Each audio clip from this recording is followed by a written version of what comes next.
Jack Fresh, the PCGYN. Here's Computer Care Clinic's tip of the day. Taking another look at Windows 10, this time going under the hood a little bit.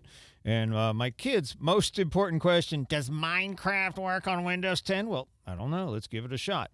So I went ahead and downloaded it from the Minecraft website, which is incidentally owned by Microsoft now, if you didn't know that, which is kind of freaky. Still requires JavaScript, which it did download during the installation process. Wasn't happy about that. I thought they'd get away from that and move to ActiveX or something else by now, but they haven't. So still working the same way. So we did get an error. It didn't work here. It's telling us something that our video... Well, I don't want to... Project Spartan, man, bro. I don't even know what's going on here. It's not going to do anything. But it's telling me my video driver wasn't updated or correct or something. So there's still some kind of weird, strange hiccup here with Minecraft. So no, Sonny, Minecraft does not work on this particular computer in Windows 10 as of yet. And that said, it could be by the time the release is out, they may have resolved this issue. There might be some new drivers. Who knows? This actually is an old Dell computer.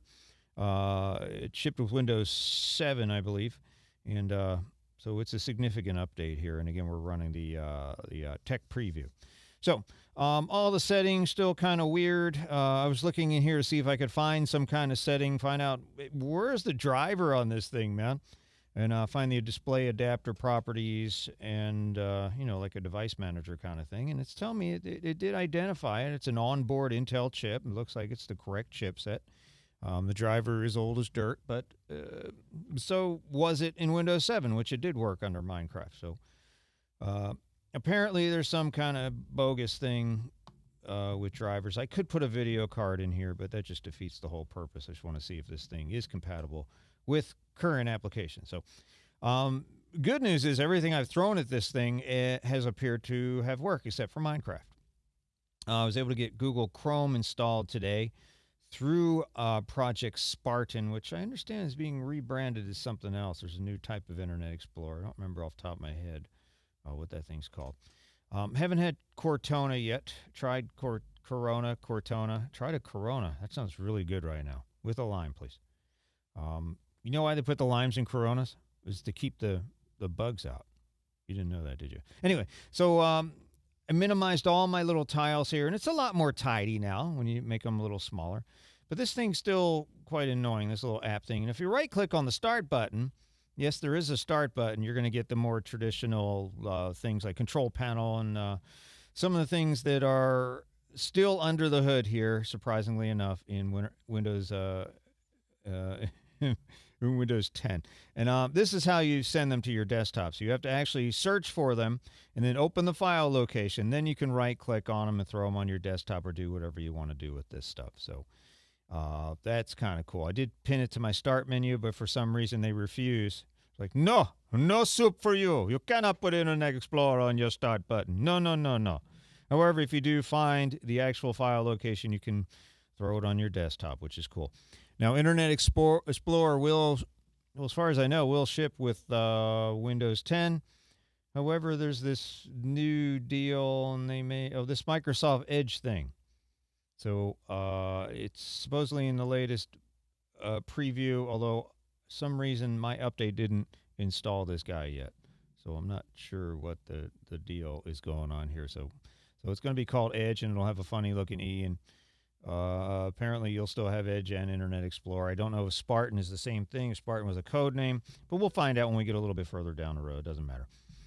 Basically a whole bunch of different ways to surf the internet, and you can still install Chrome or Firefox or your favorite browser. So I went ahead and tried to pin documents to my Start, and like Internet Explorer, it's not pinning anything to my Start. So that's probably a little bug, and I'm sure they'll fix this, but I can't throw it on my desktop. So I'm happy as a clam. I'm used to the desktop. I'm old school. I've been using these things for 15, 20 years now. And I like stuff. I like that clutter on my desktop, as we talked about in our prior video. Now, these little pins here, I'm not sure what the deal is, so I can unpin this from my quick access, which used to be called favorites in Windows 8, and I think Windows 7. But you can pin those there. You can pin a whole bunch of stuff there for easy access, which is pretty cool stuff. So this is your most used. I guess that fills up eventually. And what they actually brought back was the sticky pad. Now, we used to have customers. This was in Windows Vista, and it kind of went away after Vista. I'm not sure why. There were some third-party apps you could download to bring it back, and we used to see customers come in here with their entire desktop filled with these things. But hey, if this is what keeps you organized, more power to you. You should be able to have what you want to keep you organized. So sticky pads are back in the preview build anyway. Hopefully they will survive into the final build of Windows 10, and they'll make a lot of people happy. So you can change colors, and actually I didn't think you could make them bigger in the last one, but I don't remember. I have to find a Vista machine if I can find one of those. With these, you can stretch out, make bigger, and put them all over your desktop and drive yourself completely crazy. A lot of people love those sticky pads, so that's great. What I didn't see is the clock that was with Windows Vista, the gadgets, all those cool little gadgets you used to be able to throw out there. But if you look in the bottom right-hand corner, you're always going to see the time and the date, so it was a little redundant anyway. No news feed, no weather feed that I'm aware of so far. Their alarm and clock is just, it's kind of like a smartphone app, which is bizarre. Very similar to something you see on Android or the iPhone. So that's there. You can set yourself alarms, which is kind of nice to have that functionality because you'll be sitting there in your laptop, maybe at the airport, and you forget to get on your flight. Oh, the calendar was huge. I noticed this too. Instead of that tiny little calendar, it's actually a usable, readable calendar that pops up very nicely here, and you can scroll through dates. I attempted to double-click on a date here and throw something in, but it does not appear to have that calendar functionality, which is fine. There are other apps and ways to do that, and most people use their smartphone for that kind of stuff. Now, 3D Builder. I have no idea what this thing is, and every time I open it, it comes up and disappears. Promise I'll look into that for a future video. I thought it was going to be something really cool, maybe like a CAD program or something, but not really sure what that is and haven't had time to look into it. Now, Solitaire, again, built in, opens right up. It's not necessary to go to the Microsoft Store and download the Microsoft Solitaire collection anymore and run through the endless updates. It's here, man. It's loaded as part of the OS, and again, that's going to make a lot of people happy.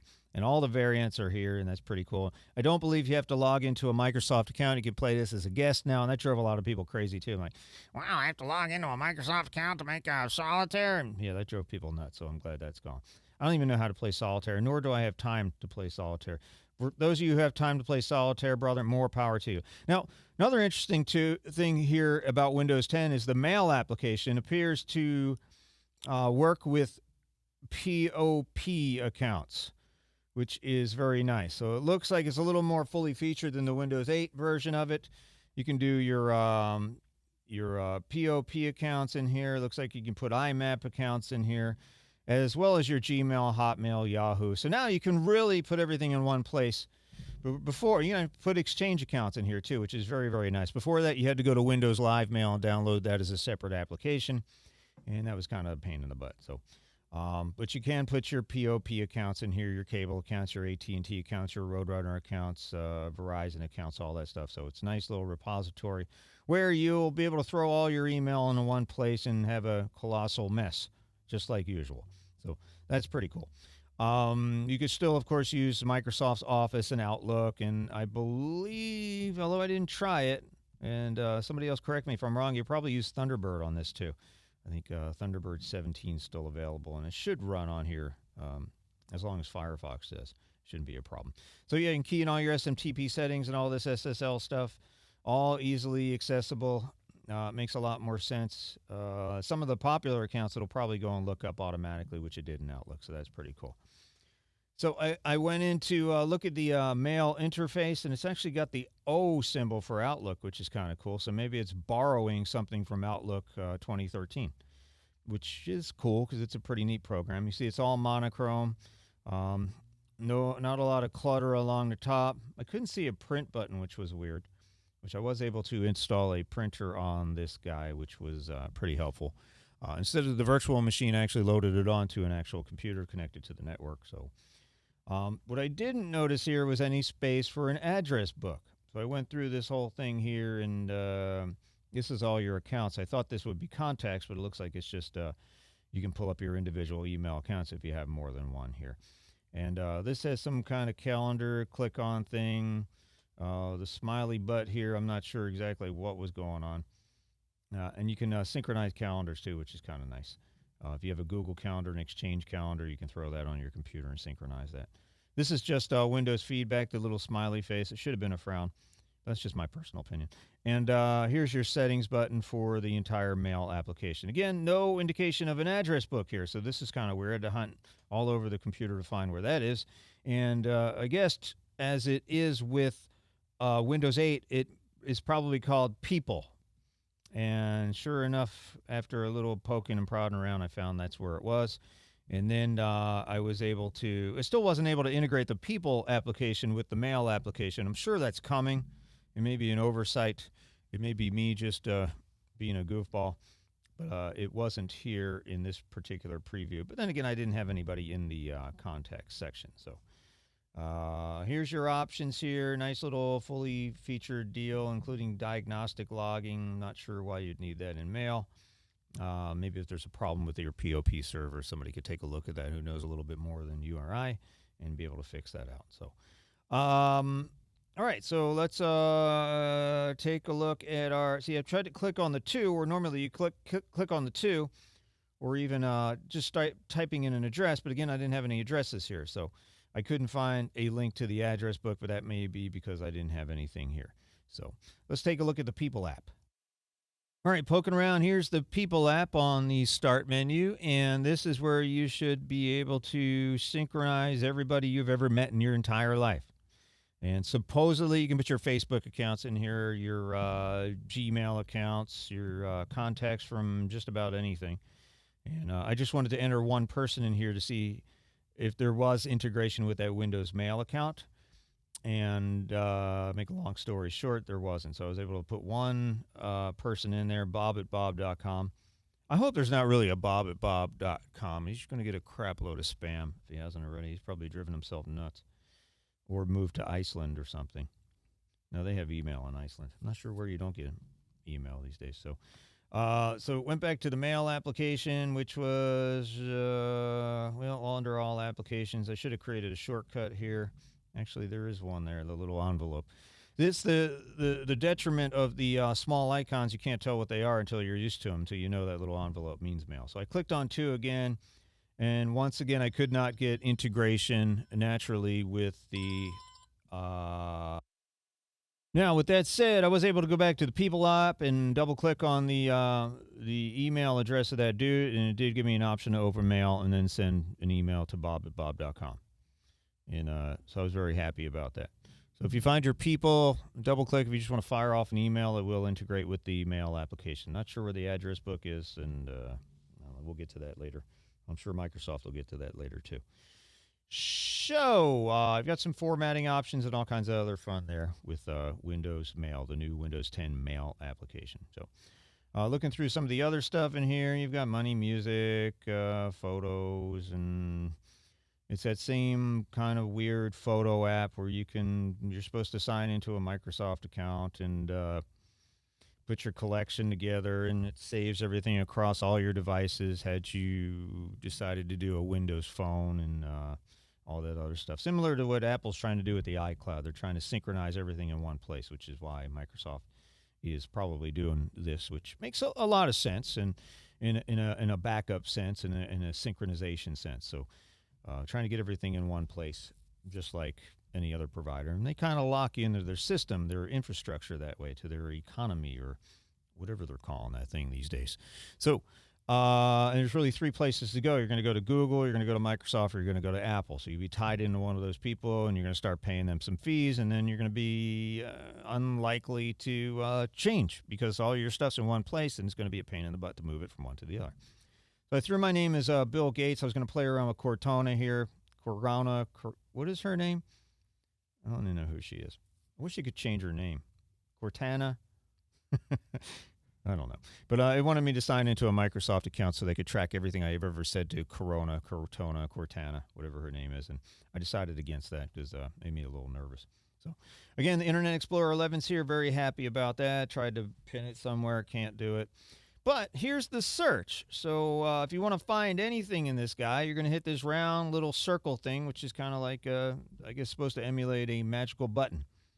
So you click that bad boy, and you can search for anything you want. You can find the old applications. You find your control panel, your Internet Explorer, should you need to get to that or prefer to get to that. Video, similar to the pictures applications. You're Probably going to need a Microsoft account somewhere down the road for that or whatever. But you can throw all your stuff in there from your camera, smartphone, whatnot, and hopefully it will index it in some sense. So here's actually we found them under Windows accessories. Here's and I tried to pin Internet Explorer to start again, and it refuses to let me do that. Microsoft, what's the deal, bro? But then you open the file location, and then you can right-click that and throw it down here. I tried to do it this way too, and it was like, no, sorry, bro, can't put Internet Explorer there. We don't want you to use Internet Explorer. You use Trojan, Spartan, whatever that Roman thing is called. And the network beta was supposed to be there, but it wasn't downloaded in this particular build, and we'll take a look at that because I'm not exactly sure what that does either. Some kind of probably network. Hopefully, it's some kind of home network or business network synchronization that makes things a little bit easier. So one of the most difficult things to do in Windows is to set up a home network, especially for a novice and a home user. The home groups work pretty well, but they turned out to be a little bit flaky, and we had a lot of service calls on the home groups. Flipped a lot of those people back to traditional networking, and that seemed to be working out better. Here's where I added my printer. It found it on my network and went and downloaded the driver itself, which was very cool from Windows Update or wherever repository it's getting it from. And the other thing I found here that was interesting is when you do Windows updates, there's an option to download from Microsoft, but also to download from computers on your network and computers on other networks. So what I'm guessing is their updates may be peer-to-peer, which is really smart from a bandwidth standpoint. But hopefully whoever's computer you're pulling that update from has been checked or is not infected. I just can imagine a whole bunch of bad things that could happen if you're doing peer-to-peer Windows updates. So I'm not sure if that's going to survive. Honestly, I'd be surprised if that survives into the final build. But right now it's there, man. It's bizarre, very bizarre. Again, a smart idea. Maybe it's where the future is going. Maybe there's some kind of signature check they can do. I'm sure there is some kind of security check. Otherwise, you'd hear all kinds of silliness about that. So here's that Xbox thing, too. You need a Microsoft or Xbox account for that, too. So I didn't feel like putzing around with that right now. I'm going to have my son do a gaming video with the Xbox application, and I'll let him show you what the deal is, whether that works or not, whether you have to put a controller in, whether there's some kind of mechanism that works with that Xbox application. Anywho, there is one thing I wanted to show you. We talked about this before. Flash is no longer necessary, which is good.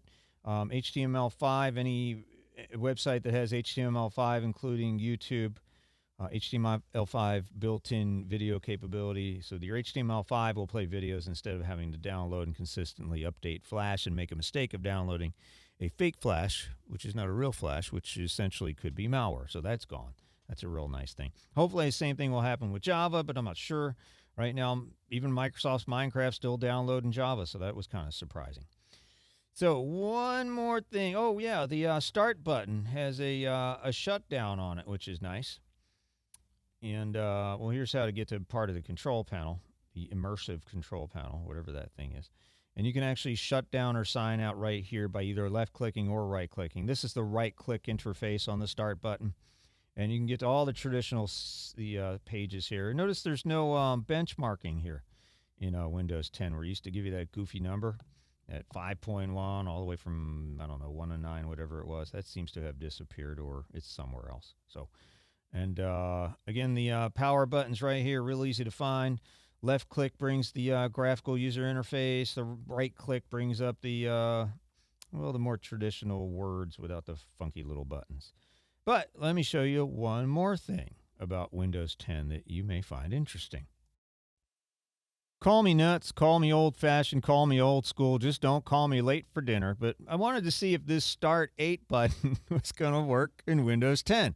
Now, this is a couple of years ago when people got the original Windows 8 interface and it was driving them crazy. And a lot of people downloaded and purchased this for $5, which is a great deal, the Start 8 button for Windows 8.